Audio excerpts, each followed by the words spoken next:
नमस्कार दोस्तों। राज्य सरकार की तरफ से जो विशेष योग्यजन व्यक्तियों के लिए प्रमुख योजनाएं संचालित की जा रही हैं उनके बारे में इस वीडियो में हम जानकारी प्राप्त करने वाले हैं। तो वीडियो को एंड तक देखें ताकि एक बार में समझ में आ जाए कि कौन कौन सी योजनाएं जो विशेष योग्यजन व्यक्तियों के लिए संचालित की जा रही हैं। तो इसमें मैं एक एक योजना के बारे में आपको शॉर्ट में डिटेल बताऊंगा, उसके बाद नेक्स्ट वीडियो डालकर उसमें अलग अलग योजनाओं के बारे में जानकारी दे दी जाएगी। तो पहले पूरी योजनाओं का एक बार पता कर लेते हैं कि कौन कौन सी योजनाएं जो विशेष योग्यजन व्यक्तियों के लिए राज्य सरकार की तरफ से चलाई जा रही है। तो सबसे पहली योजना है इसमें पेंशन योजना। पेंशन योजना जो कि 3 तरीके की होती है, एक विकलांग के लिए होती है, तो एक वृद्धावस्था के लिए होती है, तथा एक एकल जो महिलाएं होती हैं विधवा या परित्यक्ता वगैरह, तो उनके लिए होती है।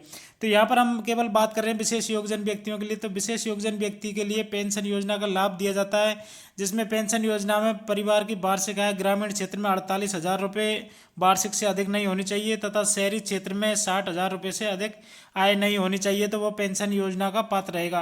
अब पेंशन योजना में कितना पैसा मिलता है, तो इसके लिए जो ये डिटेल दे रखी है ये गलत है, क्योंकि यह पहले की डिटेल है। इसके बाद योजना में लाभ बढ़ा दिया गया और नई पेंशन की दर के अनुसार 0 से 55 वर्ष तक की महिला के लिए 750 रुपये प्रति महीने, तथा 0 से 58 वर्ष तक के पुरुष के लिए 750 रुपये प्रति महीने दिए जाते हैं।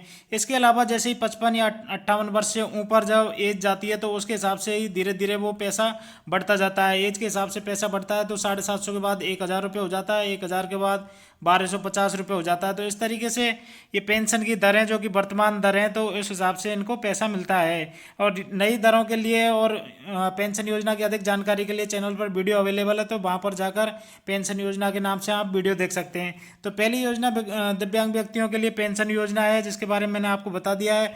दूसरी योजना है इनकी छात्रवृत्ति योजना। छात्रवृत्ति योजना ऐसे दिव्यांग व्यक्ति जो कॉलेज या स्कूल में पढ़ाई करते हैं उनके लिए छात्रवृत्ति दी जाती है।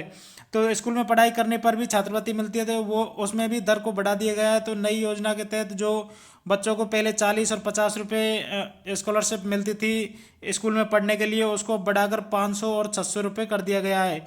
तो इस तरीके से पेंशन योजना स्कूल लेवल पर भी इसमें अमाउंट बढ़ा दिया गया है, तथा कॉलेज लेवल पर जो बच्चे पढ़ते हैं तो उनके लिए भी स्कॉलरशिप मिलती है।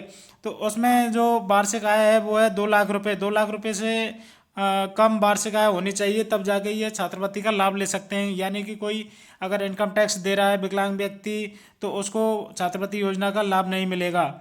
तो छात्रवृत्ति योजना के अलावा हम देखेंगे कि अन्य योजनाएं विशेष योगजन स्वरोजगार योजना काफ़ी महत्वपूर्ण योजना है। इसमें विशेष योगजन व्यक्ति के लिए स्वरोजगार के लिए सरकार की तरफ से लाभ दिया जाता है और लोन के रूप में पैसे दिए जाते हैं। उससे आप स्वरोजगार शुरू कर सकते हैं। स्वरोजगार पे जैसे 5 लाख का स्वरोजगार की अधिकतम लिमिट होती है, और लिमिट के अंदर ही आपको 50% का सब्सिडी दे होती है, जो कि अधिकतम 50,000 रुपये तक की सब्सिडी दे होती है। जैसे कि अगर बैंक से 1 लाख रुपये का बिल पास हुआ, लोन पास हुआ, तो उसमें जो 50% रहेगा या अधिकतम 50,000 रुपये तक की उसमें सब्सिडी मिल जाती है। अनुदान राशि के रूप में 50,000 रुपये की छूट मिल जाती है।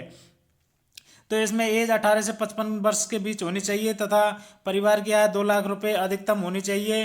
और अगली योजना है सुकद दाम्पत्य विवाह अनुदान योजना। इस योजना के तहत कोई भी दिव्यांग पुरुष या महिला दोनों में से कोई भी अगर एक भी दिव्यांग है तो उसको सुकद दाम्पत्य विवाह योजना के तहत उनको अनुदान राशि दी जाती है। तो इसमें क्या होता है कि जो भी अगली योजना है सुकद दाम्पत्य विवाह अनुदान योजना। इस योजना के अंतर्गत दिव्यांग व्यक्तियों को शादी करने पर राज्य सरकार की तरफ से आर्थिक सहायता दी जाती है। अगर महिला या पुरुष दोनों में से एक भी अगर दिव्यांग व्यक्ति है तो उसको अनुदान दिया जाएगा। और इसकी पात्रता है कि युवक युवतियों जिनके परिवार की वार्षिक आय 50,000 रुपये तक हो, ऐसे लोग इसके लिए आवेदन कर सकते हैं।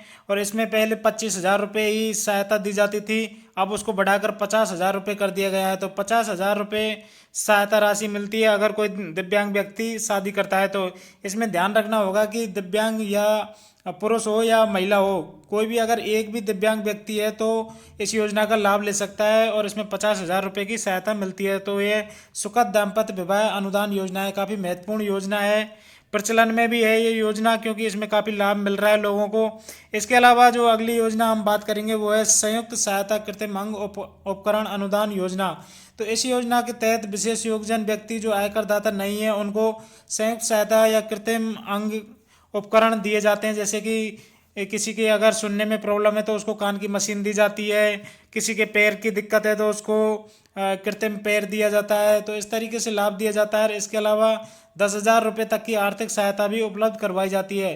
तो इसमें दिया गया है कि परिलाभ स्वरोजगार हेतु आर्थिक सहायता एवं शारीरिक कमी को पूर्ण करने हेतु कृत्रिम अंग उपकरण के लिए 10,000 तक की आर्थिक सहायता उपलब्ध करवाई जाती है।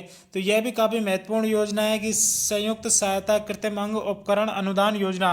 तो ये महत्वपूर्ण योजना है। मैं आपको बता रहा हूँ कि दिव्यांग व्यक्ति से संबंधित जो भी योजनाएं हैं इनमें लाभ उठा सकते हैं दिव्यांग व्यक्ति।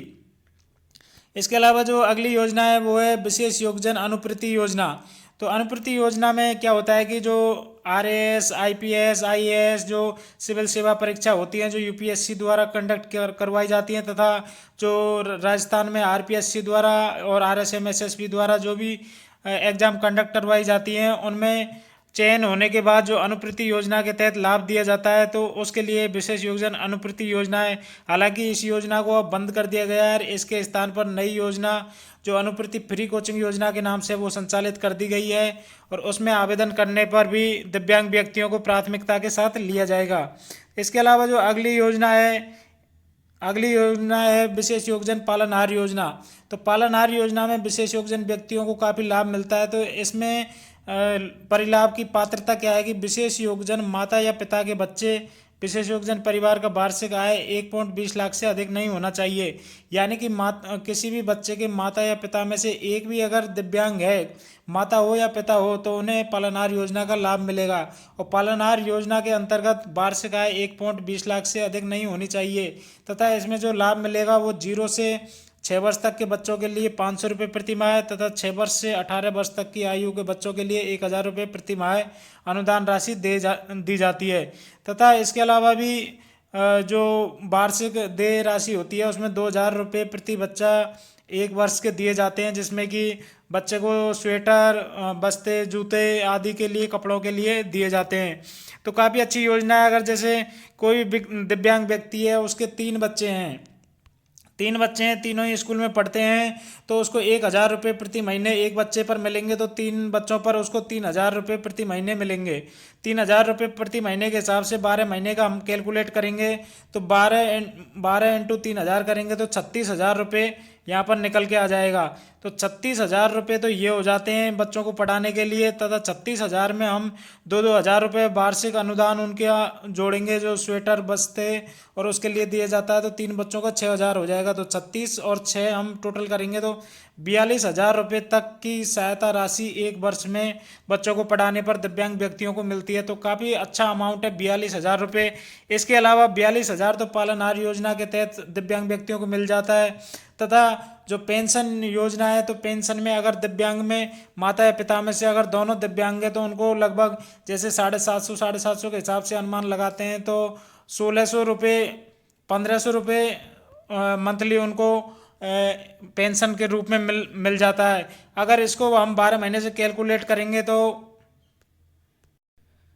18,000 रुपये वार्षिक इनकम हो जाएगी पेंशन के रूप में। अगर पेंशन और पालनहार दोनों को हम जोड़ देंगे तो पेंशन के रूप में 18,000 तथा पालनहार के रूप में 42,000, तो इस तरीके से कुल 60,000 रुपये वार्षिक आय दिव्यांग व्यक्तियों की बन जाती है अगर उनके 3 बच्चे पढ़ाई करते हैं, स्कूल में पढ़ाई करते हैं। तो ये काफ़ी अच्छी योजना है। सरकार की 2 ही योजना काफ़ी है इनके लिए, पेंशन योजना और पालनहार योजना। दोनों योजनाओं से 60,000 रुपये उनको वार्षिक इनकम हो जाती है, घर बैठे ही उनको 60,000 रुपये मिल जाएंगे। तो इस तरीके से बहुत ही अच्छी योजना है, दिव्यांग व्यक्तियों के लिए सरकार द्वारा संचालित है। इन योजनाओं की पूरी जानकारी इस चैनल पर अवेलेबल रहेगी। आपका कमेंट करके पूछ सकते हैं किस योजना में कितना लाभ है, क्या ज़रूरत है, कौन से डॉक्यूमेंट चाहिए। इसके अलावा हम अगली योजना पर चलते हैं। अगली योजना है आस्था कार्ड योजना। तो आस्था कार्ड योजना ऐसे व्यक्तियों के लिए होती है जो परिवार में 2 या 2 से अधिक व्यक्ति विशेष योगजन होते हैं।